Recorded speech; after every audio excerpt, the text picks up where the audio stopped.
ಇನ್ನು ತನ್ವೀರ್ ಸೇಠ್ಗೆ ಮಂತ್ರಿಗಿರಿ ಕೈತಪ್ಪಿ ಹೋಗಿದೆ. ಇದರಿಂದಾಗಿ ತೀವ್ರ ಅಸಮಾಧಾನವನ್ನ ವ್ಯಕ್ತಪಡಿಸಿದ್ದು, ವಿಷ ಕುಡಿದು ಆತ್ಮಹತ್ಯೆಗೆ ಯತ್ನಿಸಿದ್ದಾರೆ ತನ್ವೀರ್ ಸೇಠ್ ಅಭಿಮಾನಿ.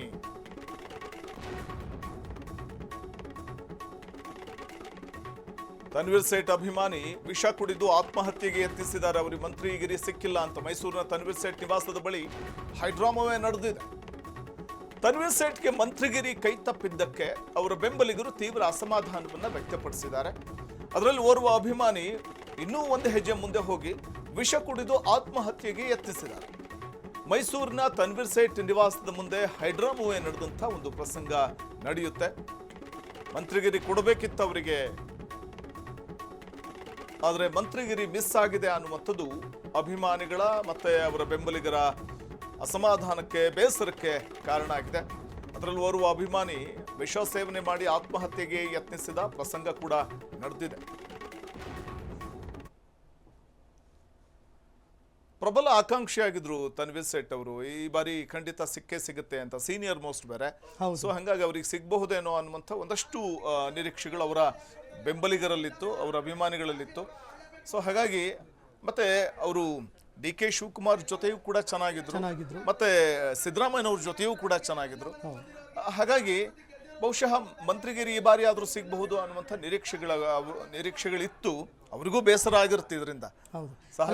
ಜಮೀರ್ ಅಹಮದ್ ಅವರಿಗೆ ಏನಾದರೂ ತಪ್ಪಿದ್ರೆ ಅವಕಾಶಗಳಿತ್ತು, ಆದ್ರೆ ಜಮೀರ್ ಅಹಮದ್ ಅವರಿಗೆ ಅವಕಾಶ ಸಿಕ್ಕಿದೆ. ಈ ಬಾರಿ ಸಿಗದೇ ಇದ್ರೆ ಬಹುತೇಕವಾಗಿ ತನಗೆ ಸಿಗುತ್ತೆ ಅನ್ನೋ ಒಂದು ಖಚಿತತೆ ಕೂಡ ಇತ್ತು. ಆದರೂ ಕೂಡ ಜಮೀರ್ ಅಹಮದ್ ಅವರಿಗೆ ಈ ಬಾರಿ ಮಣೆ ಹಾಕಲಾಗಿದೆ. ಹೀಗಾಗಿ ತನ್ವೀರ್ ಸೇಠ್ ಅವರಿಗೆ ಸಿಕ್ಕಿದೆ, ಏನು ಮಂತ್ರಿ ಸ್ಥಾನ ಕೈ ತಪ್ಪಿದೆ. ಮತ್ತೊಂದು ಕಡೆ ಅಲ್ಲಿ ಅವರ ಬೆಂಬಲಿಗರು ಯಾವ ರೀತಿ ಹೈಡ್ರಾಮಾ ಸೃಷ್ಟಿ ಮಾಡ್ತಿದ್ದಾರೆ ತನ್ವೀರ್ ಸೇಠ್ ನಿವಾಸದ ಮುಂದೆ ನಾವು ಗಮನಿಸಬಹುದಾಗಿದೆ. ಈ ವೇಳೆ ಅಭಿಮಾನಿಯವರು ವಿಷ ಕುಡಿದು ಆತ್ಮಹತ್ಯೆಗೆ ಯತ್ನಿಸಿದ ಪ್ರಸಂಗ ಕೂಡ ನಡೆದಿದೆ ಅಲ್ಲಿ.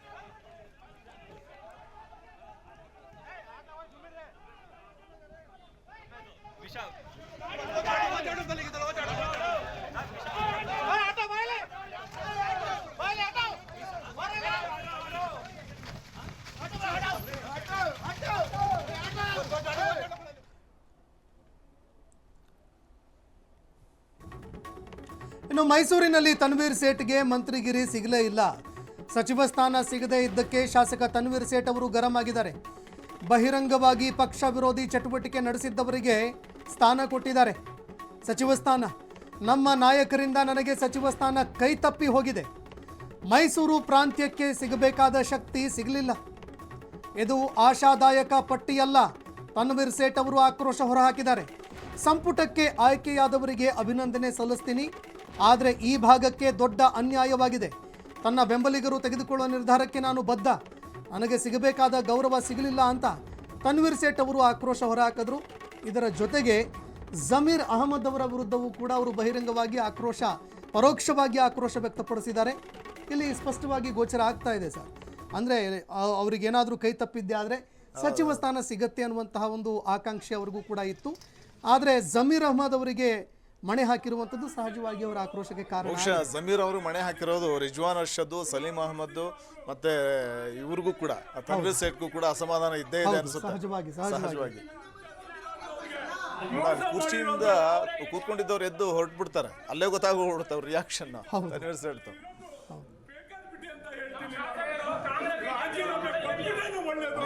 ಮೈಸೂರು ಭಾಗಕ್ಕೆ ಅನ್ಯಾಯ ಆಗಿದೆ ಅನ್ನುವಂಥ ಮಾತನ್ನು ಕೂಡ ಹೇಳಿದ್ದಾರೆ. ಆಸೆ ನಿರಾಶರಾಗಿದೆ. ಆದ್ರೆ ನಡೆದಿರುವಂತಹ ವಿದ್ಯಮಾನಗಳು ಕೇವಲ ರಾಹುಲ್ ಗಾಂಧಿಗೆ ಅನ್ನಲಾದಂತಹ ಒಂದು ಪದ ಬಳಕೆ ಮಾಡಿದ್ದಕ್ಕೆ ರಾಜಣ್ಣ ಅವರಿಗೆ ತಕ್ಷಣದಲ್ಲಿ ವಜಾ ಮಾಡುವಂತಹ ಕೆಲಸ ಮಾಡಿದ್ರು. ಬಹಿರಂಗವಾಗಿ ಪಕ್ಷದ ವಿರುದ್ಧ ಚಟುವಟಿಕೆಗಳನ್ನ ನಡೆಸಿ ಎಲ್ಲ ಕಡೆಯಿಂದ ಏನು ಮಾಹಿತಿ ಸಂಗ್ರಹ ಮಾಡಿಕೊಂಡು ಇವತ್ತು ಪಕ್ಷದ ವರ್ಚಸ್ಸ ಇನ್ನಷ್ಟು ಏನು ಒಂದು ದಟ್ಟವಾದಂತಹ ನಿರ್ಧಾರಗಳನ್ನ ತಗೊಳ್ಳುವುದರಲ್ಲಿ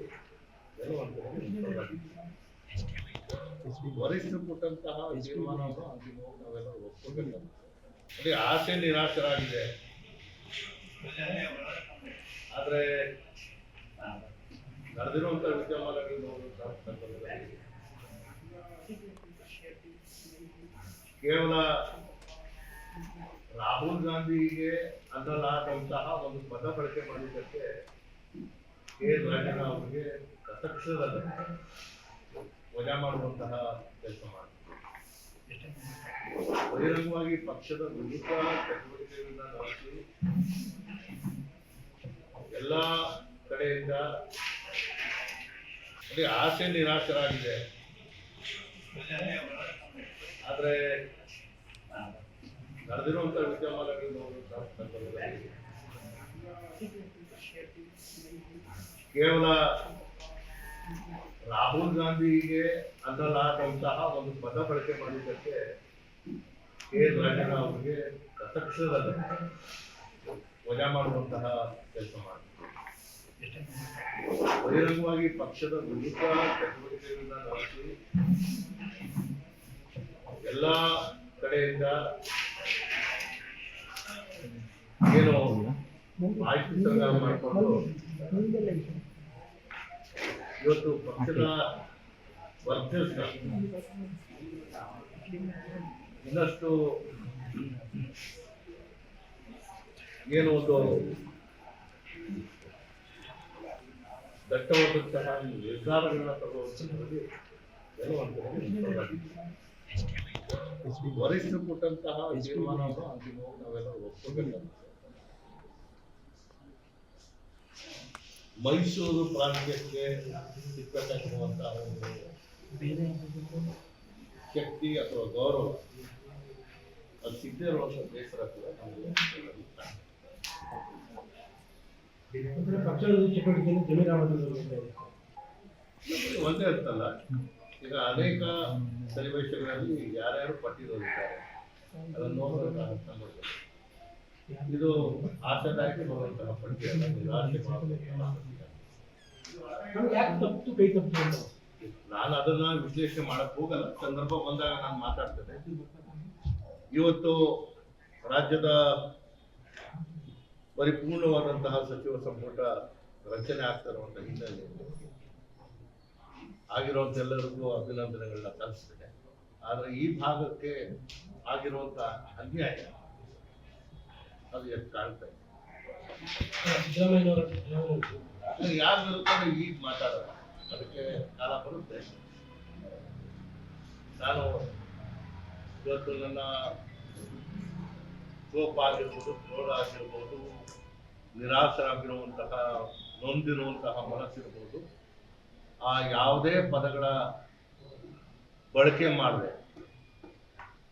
ನಾನು ಕಾಂಗ್ರೆಸ್ಸಿನ ಶಿಸ್ತಿನ ಸಿಪಾಯಿಯರಾಗಿ ಪಕ್ಷದ ಇದ್ದೇನೆ.